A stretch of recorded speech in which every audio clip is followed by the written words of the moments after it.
Here. Commissioner Berglund. Here. Commissioner Rick. Here. Commissioner Berger. Here. We are governed by the Open Meetings Law. There's a copy of it on the back table. It's affixed to the wall. We have public comments this morning. Yes, we have Julianne, she's the Director of Professional Education with Methodist College. Hello, everyone. Good morning. Thank you for having me. I was asked to come today to just speak about a potential partnership between Nebraska Methodist College and the Omaha Housing Authority for CNA education. This has been done in the past. We want to revive the program, bring together two cohorts to come onto our campus and actually receive education to become a certified nursing assistant. The program would be for 6 to 12 students in each cohort, with two cohorts happening probably after April would probably be the earliest that we can bring them together. The exciting thing about this is it brings education to individuals and get them out into the workforce at a higher earning wage than they would get just starting off anywhere else. Right now it's about $10 to $14 an hour is what a CNA would start out at, more in the $12 to $14 range. I get requests 1 to 2 times a week from agencies looking for CNAs. Our graduates are sought after. They need CNAs, especially now with the aging, the baby boomers aging and going into long-term care facilities. So it's a huge need. It's certainly something that gets people an education and a step into healthcare, and then from there the potential is enormous.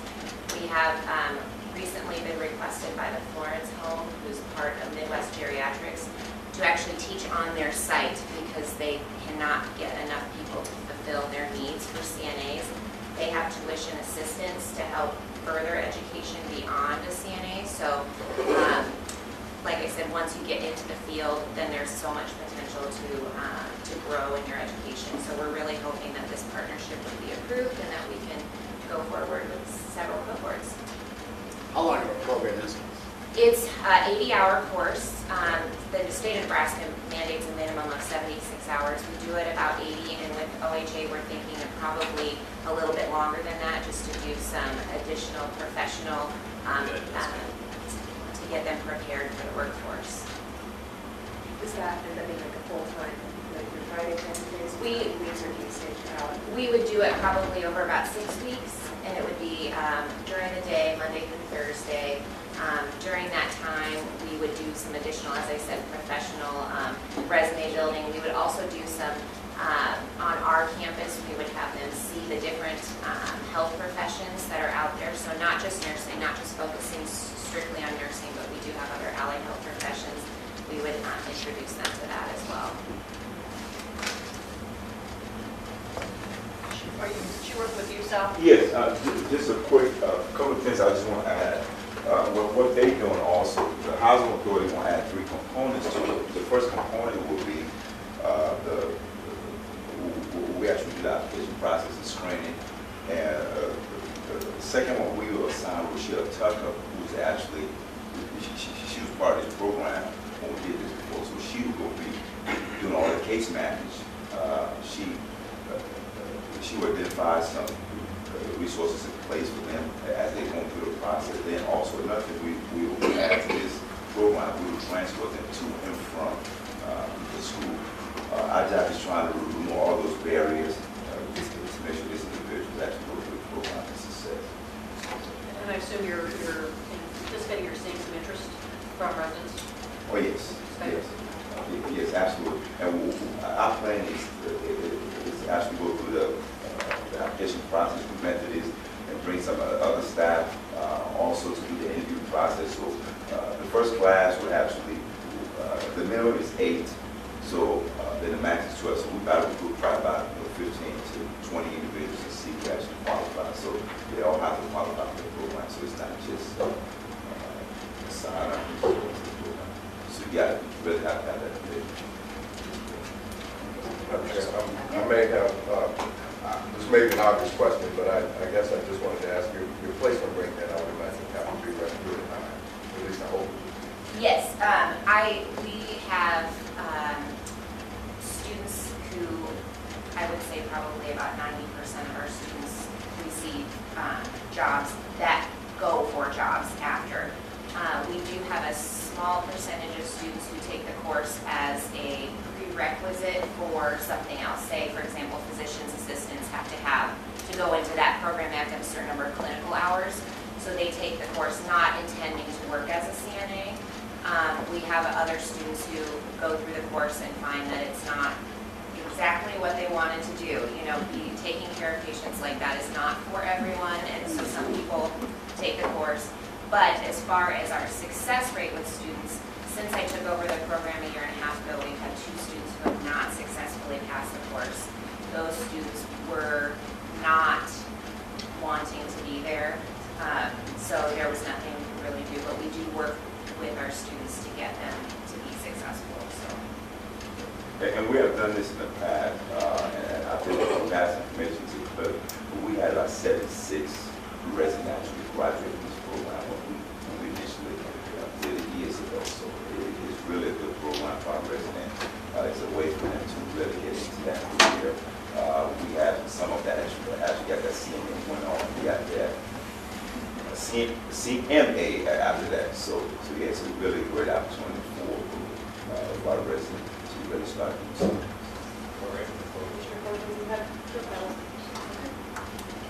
Does anyone else have any other questions? Thank you. All right, thank you for having me. I Thank you for your work, appreciate it. Sal.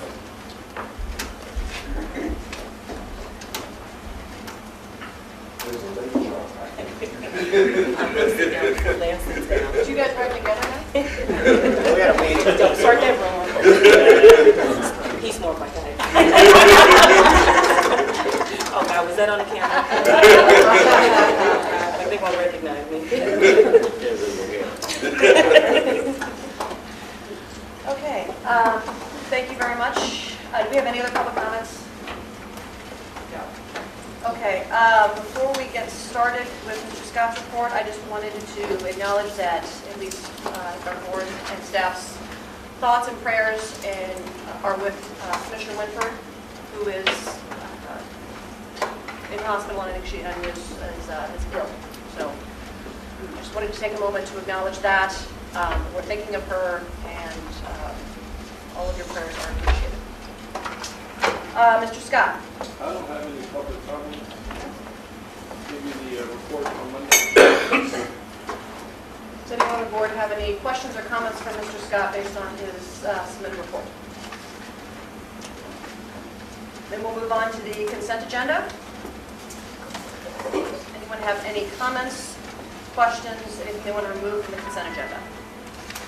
The CNA training resolution that we just heard about is on the consent agenda, it's item number 12. No one has anything, I'll entertain a motion. Second. A motion and a second, roll call. Commissioner Broderick? Yes. Commissioner Romano? Yes. Commissioner Bergman? Yes. Commissioner Gray? Yes. Commissioner Watson? Yes. Chair Taylor? Yes. Okay. This is the consent agenda. Hey, Chair, before we start, let me just say thank you to Sal and staff for that CNA training is going to create jobs. You know, all things being equal, that's 100% success rate. So, you know, I know in our last board meeting, we talked about partnerships and making sure that we have quantifiable data to really show the public that we're transitioning people to economic self-sufficiency. This does that. Programs that Commissioner Romano sponsors, which we help facilitate and fund, moves people off our roles. So we're going to continue to try to identify partners, folks who actually create outcomes, and we're going to make those investments. So, thank you. Thank you. Next item is budget finances. We did not have a finance committee meeting this month. I believe due to the holidays and scheduling, we didn't have the financial information, so we'll have one in February. Do you have anything else further to report? The only thing I would add would be that staff is working on December close. We worked on that process, reconciling the various accounts, working to get our depreciation line, our bank notes, et cetera. We'll have our fee accounts in the last 2 weeks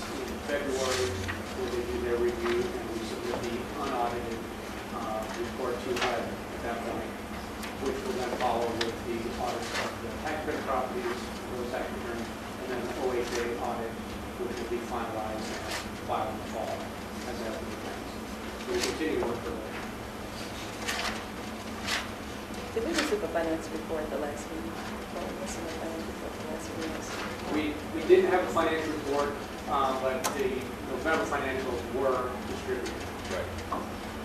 Because we had the meeting early on November. So the November financials have been distributed, December financials are not done yet. That's why we don't have the finance meeting this month. So those will be done and ready for February's finance committee meeting. Right, yeah, to that point, and I mentioned we'll have the fee accounts in the last 2 weeks of February, reviewing that. So what gets submitted to HUD is the unaudited financial information. So it's not final, but it's, it's clear. We'll have to have that one. My apologies, Mike. When did you start? A year ago, November. Okay, so you've been here a little over a year. How are things? How are things? I think things are going well. I mean, with policies and procedures in place, and with the audit work that has been done in the past, I think we're in pretty good shape.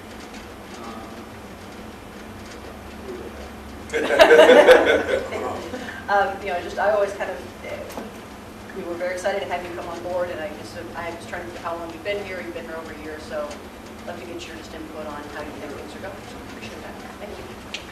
Okay, does anyone have any other questions? I know we don't have a report for Michael. And if not, we'll move on to asset management. Mr. Jackson, Ms. Gilroy? Good morning. Are the glasses new? Yeah, they're new. I'm getting old, but I'm aging gracefully. They look very Glasses nice. have nothing to do with age. I will not buy a motorcycle. I'm not going to go through all of that mid-age crisis. I'm just going to grab it by the horn. They look very nice. Thank you.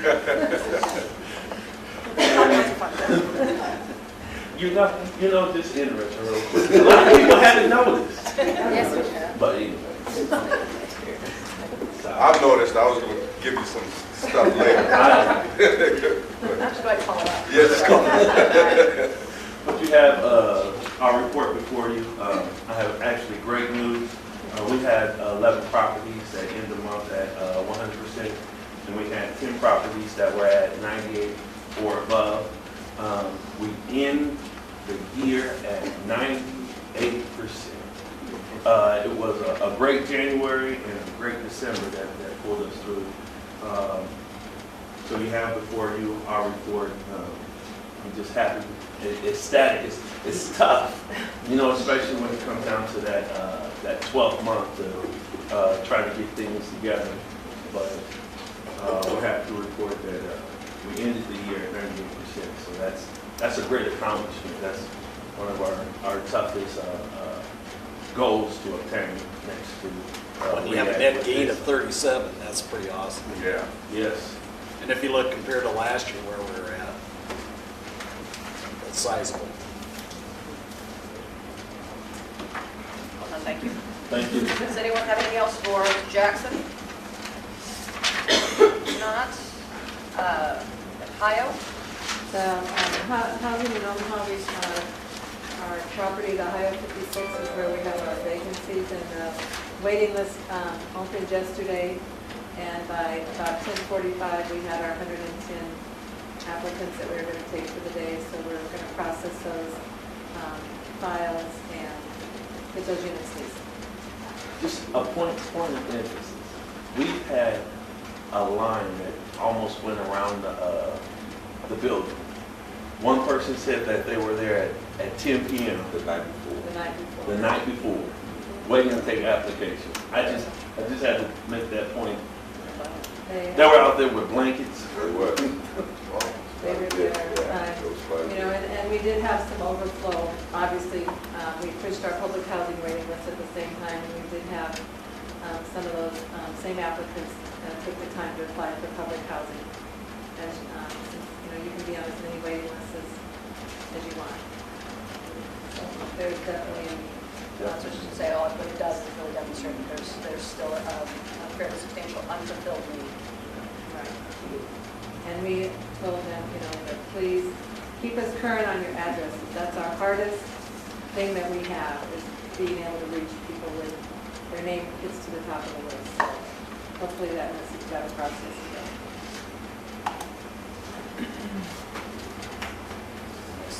Future development activity for us, I think, is more important.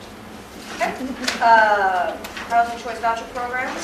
Anderson? Good morning, Commissioners. We have my monthly report before you. If you have any questions, I'd be glad to answer them. Just to point out that probably starting the first week of February, we were going to start updating some of our families on our current waiting list. Right now, we have a little under 300. So we're going to start updating them, bringing them in, offering them vouchers, so that we can be able to hopefully by April open our waiting list again for Section 8, so that we can accept applications. Can I ask Joan, are we, just in terms of, property owners who are, agreeing to be on Section 8, are those numbers stagnant, growing? What seems to be happening in those? Probably we add maybe 2 to 3 new landlords every week. When we're inputting our new initial files, we have to add those into the RD system. And so we're probably adding 2 to 3 every week on those. So there's still families, the landlords are still wanting to at least their units through Section 8. In fact, I spoke to another one yesterday that called, and he had purchased a property that was on Section 8, so naturally we'll be added in as a brand new landlord. Do we lose landlords on a regular basis?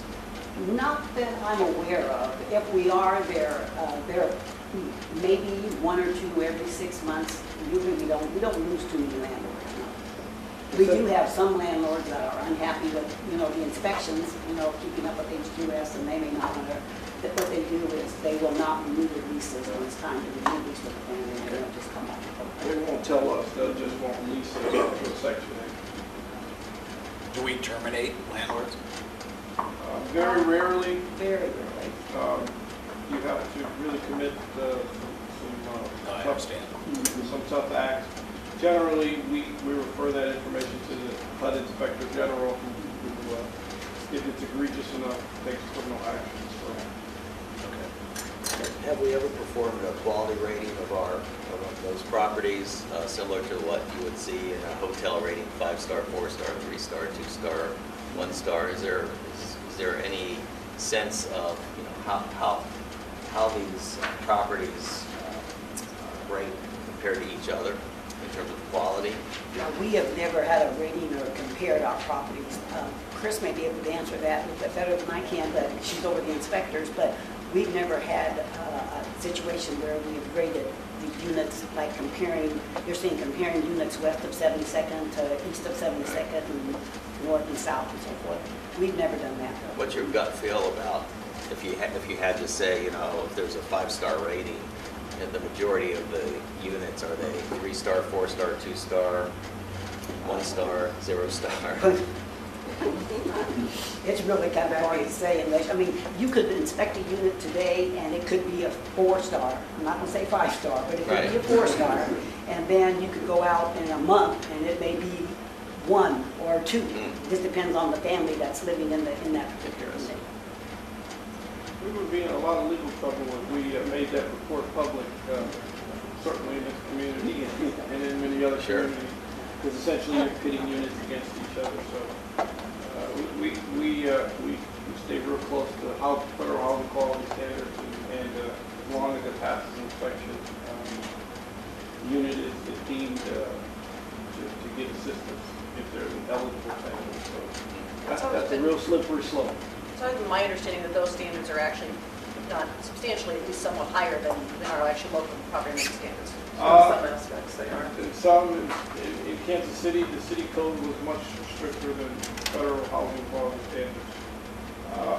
I think in our last housing authority in Ohio, the Section 8 HQS was higher than city code. So, in New York City where we were at, obviously the Section 8 federal rules were much more stricter. So it all depends on the municipality. It all depends on the city council and the ordinances and how strict they are. I think in this community, it's probably in between. I think the land bank is going to help with us at this publicly.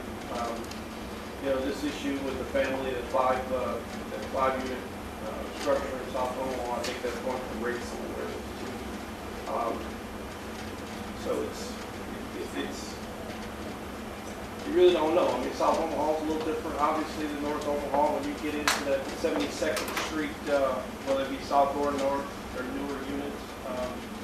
And Joan talked about the quality of the family too. So, interesting.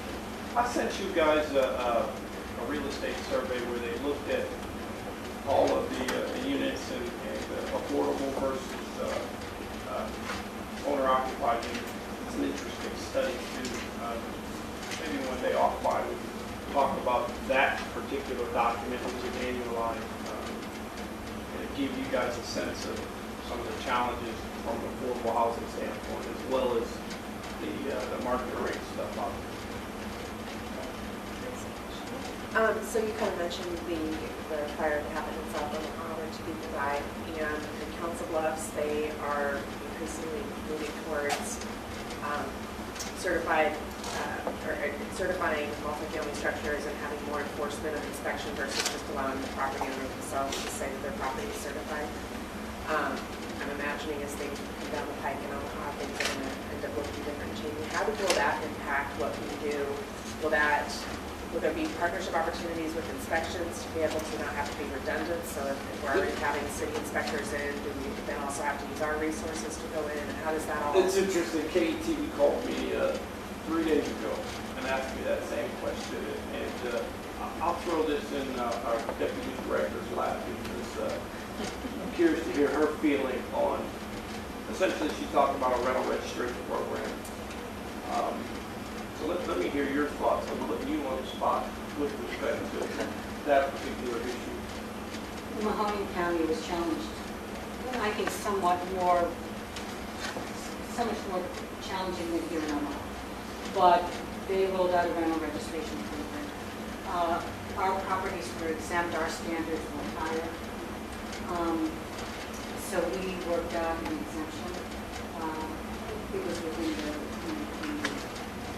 the law. But I think that the landlords pushed back, of course, in Mahoney County on rental registration. But if you drive around and look at the housing zone, you see how critical it is, especially with more absentee landlords, which I understand, which you spoke yesterday at Omaha 360, and it is very, when you have out-of-state landlords and you have property management teams that are constantly changing, rental registration can be very effective. When they did it in Mahoney County and in the city of Youngstown, we were partners in the beginning. We did do an MOU. The city ultimately, after a couple of years, moved to do one. But it's certainly, as you mentioned yesterday, it's an issue and it helps. It does help. We're a big proponent of a rental registration ordinance. That would make everybody much more accountable in this community, especially in North Omaha. We would, the housing authority would look to be a partner in that respect, not so much in exempting our 4,400 units that we have that are getting subsidized, but also performing those inspections as well. I think there's some political will in this community that needs to hopefully get over the hump as far as the Metro Property Owners Association, which has a pretty strong lobby. I'm a big proponent of that, and I think it would help alleviate some of our challenges. Two things. I hope that, that's mine. I hope that this Tuesday that I advanced a couple of amendments on a proposed settlement with McCullough that we were talking about. So I'm hoping that they will accept those and that this coming Tuesday we will approve a settlement agreement between the City of Omaha and the Metropolitan Omaha Property Owners Association.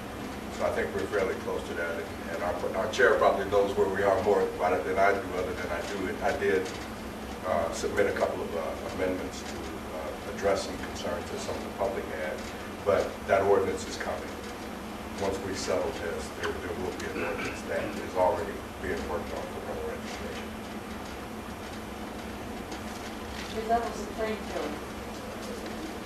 Creates quality. That's our intent. And I believe that the board is not in opposition to that. I do not believe so. Our permits and inspections department, and since Mr. Davis has taken over, I think has undergone some changes, and Mr. Davis feels very strongly about enforcing code and undertaking a number of actions that he can do to get inspectors out and to make it easier for us to know where problem properties are, address these properties in a timely fashion, and do everything that the city can to ensure that tenants are living in safe, habitable housing. So that's been my experience with Mr. Davis. Anything else on we've kind of got a block there, we were on section 8. Anything else further there? If not, we'll move on to HIO. You have the meeting report in your packet. Does anyone have any questions concerning HIO? If not, we'll move to the support department reports. Capital development and construction, Mr. Durant. Good morning. Good morning. Good morning. You have my report before you. Looking to get any questions on anything? It looks like Mr. Scott has indicated that we are coming to the results of the GP&A, so we should be getting that in the next couple of weeks. And I think it would be the intent to have you discuss that with the operations committee and then bring it to the board next month. Didn't get the Affordable Housing Trust Fund grant.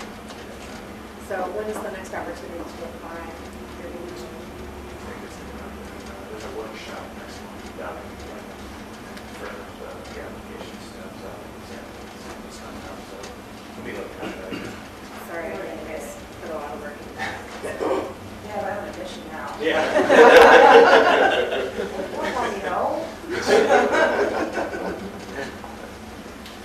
Well, I know that grant and that funding is key to us being able to move forward with RAB, so I appreciate continued efforts on the front. Any further questions for Mr. Durant? Now, move on to procurement. Good morning, Commissioners. You got my report on the bill for any questions. I'd just like to point out that we achieved 21% last year for disadvantaged businesses support. And our goal is only 10%, but we can continue to sell in that area. Thank you. I wanted to, Madam Chair, if I could just for a minute, as I'm dealing with other organizations in an attempt to get contractors and others employed with some of these organizations, I always point out the Omaha Housing Authority Director that I think we've done tremendous work in that area. And hats off to you and those who continue to work to make sure that small emerging businesses and others get an opportunity to work and support for the housing authority. We're going to try to push that a little harder, but as we do that, I always point out the record of our housing authority has it and let everybody know that it can be done.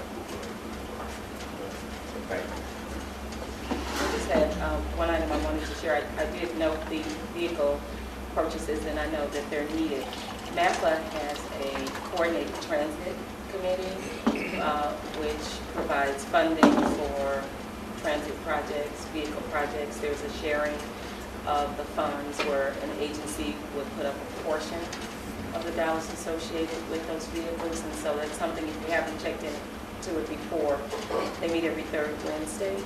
And this function used to be facilitated at the state level, and it's now administrated by NAPA. So that's an opportunity for the agency. It's called the Coordinated Transit Committee. So if you could just check into it, and some of the projects, and maybe even the vehicle purchases, could be offset by the funds they provide. Yeah, we actually went to the last meeting, and the grant, the cycle for the first phase was on the 19th, so we didn't get the opportunity to do the first phase. So we got in contact with Vicky, so yeah, we're going to go into the next meeting. They had a lot of unused funds. They have money that they have to, they say they have to spend it. Yes. once you get the first fund, yeah, once you get the approval for that first phase, you guaranteed to get the next 3 years of the same money. So, yeah. And Napa has a lot of money. Yeah. Okay, good, I'm glad you guys are looking into that. Next item is human resources. Good morning, Commissioner. Good morning. I have my report in front of you. I just wanted to add that we are going to give customer service training for the entire agency in the next month and a half. And then I'm going to do demo training for every employee of the agency. Who's doing that? You Is and that- Oh, okay. We went out for bid, we went on freight and Metro and a couple different places. And we were all daily tests, all the tests. Excellent. And we've used them in the past for professional development. Any questions on that? And then we have gotten applications for general counsel. We have. Any questions for Gail? All right, we'll go on to family community services. Morning. Good morning, Commissioner. You have my report in front of you. I'll be glad to answer any question. As I promised at the last meeting, to give you a detailed report from Charles Drew. If you look at the last page, they actually, with no names attached. We actually anticipated to be here this morning. I don't know why they're not here. I make it. Huh? I don't know either, because I asked them to be here. And I can tell you, I'm not a doctor, but I can't answer some of those questions on that report if you do have. You mean we can't see you and give you $25 for our ailments? But I can tell you, the numbers went up this last month. It went up to 134. I had a conversation with they've got to do that. Yeah, we appreciate that. It went up compared to the past month. Also, and I may have Clifford talk about this a little bit. We just Go ahead, say it. Start a partnership with Cargill. We just having a dinner and we just mentioned some things about the housing authority. We didn't know they were going to come through right away. We got a call. They donated 14,000 pounds of food for the housing authority. This happened on Monday on the holiday. Of course, you know, I was nervous. I didn't want to get it until I called Cliff. Cliff said, "Sal, I'll be there with you. And let's get the truck and go and get it."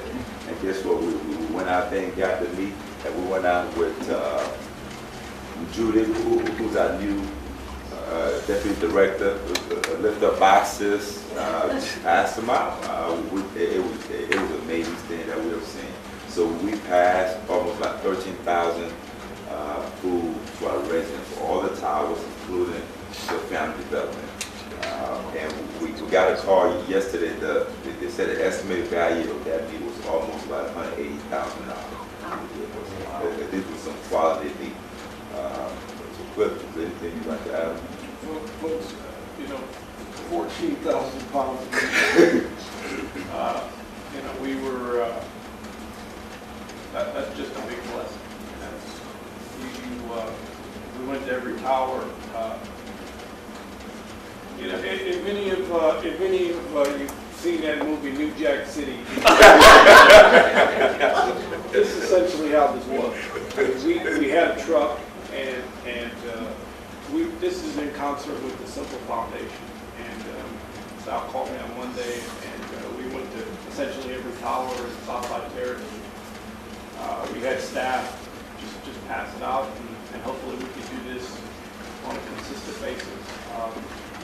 But anytime when you can touch that many people in 36 hours, it's breathtaking the amount of meat that was on that truck. And I just want to say thank you to Sal and the staff for putting that out. Folks were appreciative. Anybody do any article or anything about it? You know what, the World Herald, they had called yesterday, or they did not call, they were supposed to call yesterday.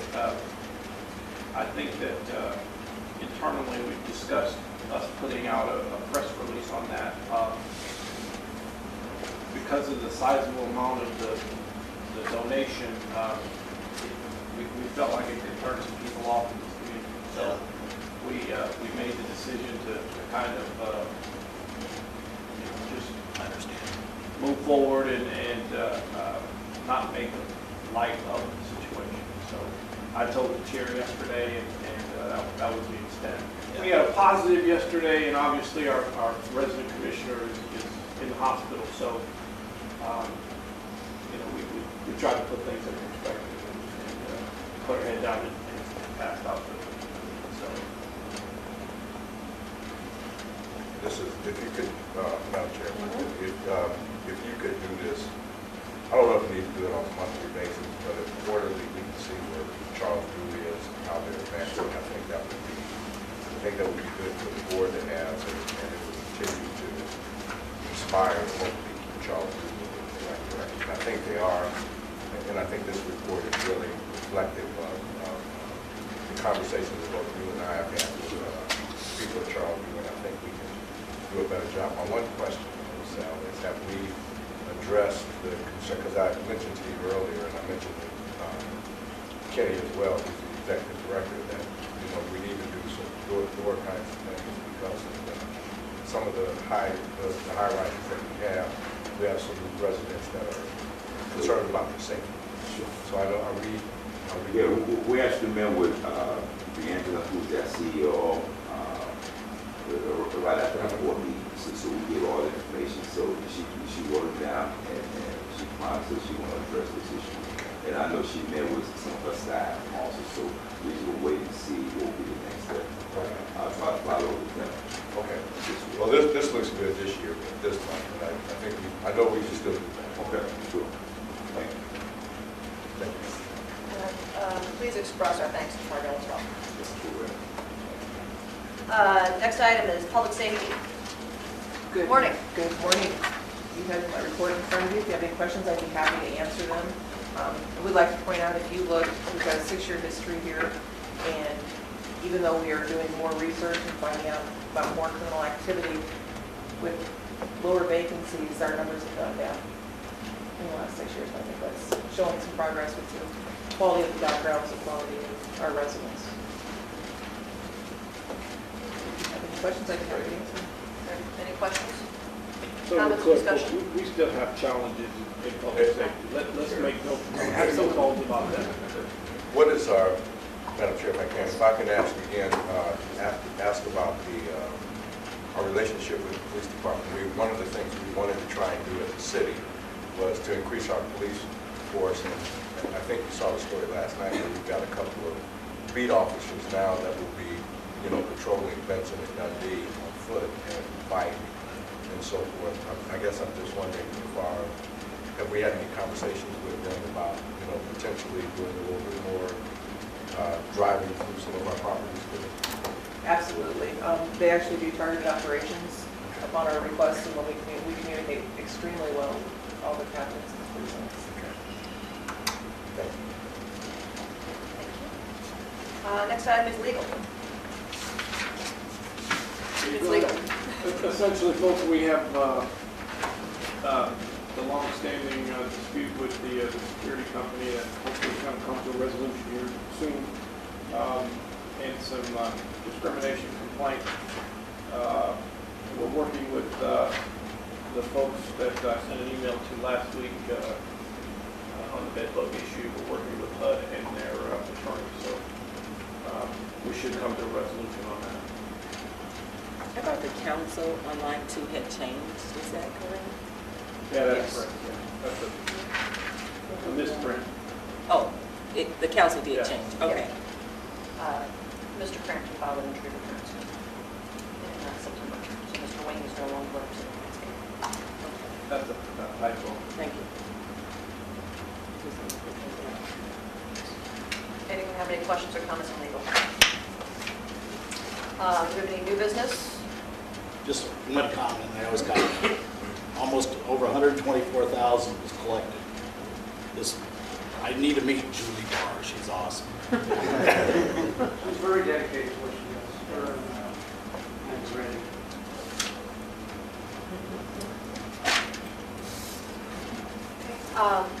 We have a need for an executive session for both personnel and real estate matters, so I would entertain a motion. Motion to go into executive session. continue to discuss personnel matters. Second. And Motion and a second, roll call. Commissioner Brown? Yes. Commissioner Romero? Yes. Commissioner Gray? yes. Commissioner Bergman? Yes. Commissioner Watson? Yes. And Commissioner Taylor? Yes. Is everyone okay? Does anyone need a break? Are we, yeah.